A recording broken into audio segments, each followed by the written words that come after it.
අද තිබෙන සුබ දවසක් කියලා ප්‍රාර්ථනා කරන නිව් වෝල්ටෙක් සොලියුෂන් අපේ වීඩියෝ බලන යාළුවෝ හැමෝටම ඔන්න අපි අද අරගෙන ඉන්නේ LED TV එකක සද්ද ඇහෙනවා රූප පේන්නේ නැති ලෙඩේ හදාගන්න විදිහ. ඉතින් රතු ලයිට් එක පත්තු වෙනවා TV එක ඔන් කරද්දිම. ඉතින් අපි TV එක පිටිපස්සේ යන ටික ගලව ගත්තා. රතු ලයිට් එක පත්තු වෙනවා කොළ ලයිට් එකට මාරු වෙනවා සද්ද ඇහෙනවා. ඉතින් රූපයක් පේන්නේ නැත්තම් ගොඩක් වෙලාවට ඉතින් බෑක් ලයිට් ලෙඩක් වෙන්න පුළුවන්. ඉතින් බෑක් ලයිට් පිච්චුනාට පස්සේ තමයි මේ වගේ ලෙඩ එන්නේ. ඉතින් අපිට ඉස්සරහා ස්ක්‍රීන් එකට ටෝච් එකක් එහෙම නැත්නම් ටිකක් වැඩිපුර එළිය තියෙන ලයිට් එකක් අල්ලලා බලන්න පුළුවන්.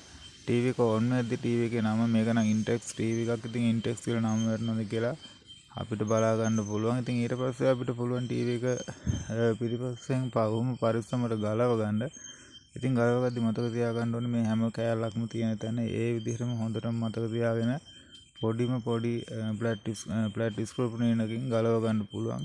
ඉතින් අපිට මේ TV ගලව ගද්දි දැක ගන්න ලැබුණා. ඉතින් මේ LED බෑක් ලයිට් වල තියෙන උඩ කවරින් එක ගැලවිලා තිබුණා. ඉතින් ඕගොල්ලෝගෙත් එහෙම TV එකේ ගැලවිලා තියෙන පුළුවන්. ඉතින් අපි බෑක් ලයිට් ටෙස්ටර් එකකින් කරන්ට් එක දීලා බැලුවා. ලයිට් හරියට පත්තු වෙන්නේ නැහැ. ඉතින් අලුත් එකක් තියලා බැලුවා. ඔන්න ඔය විදිහට ලයිට් පහම පත්තු වෙනවා. ඉතින් අපි පරණ දෙකම එහෙම ඉවත් කරලා ඉතින් අලුතෙන් දෙකක් සම්බන්ධ කරගත්තා.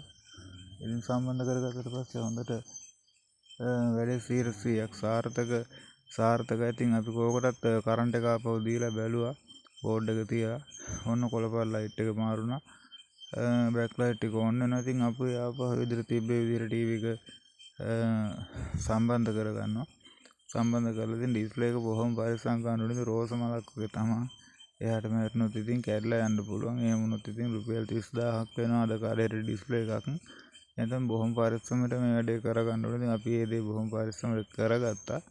ඉතින් යන ටික දාලා අපි TV එක ඔන් කරලා බලමු මොකද වෙන්නේ කියලා.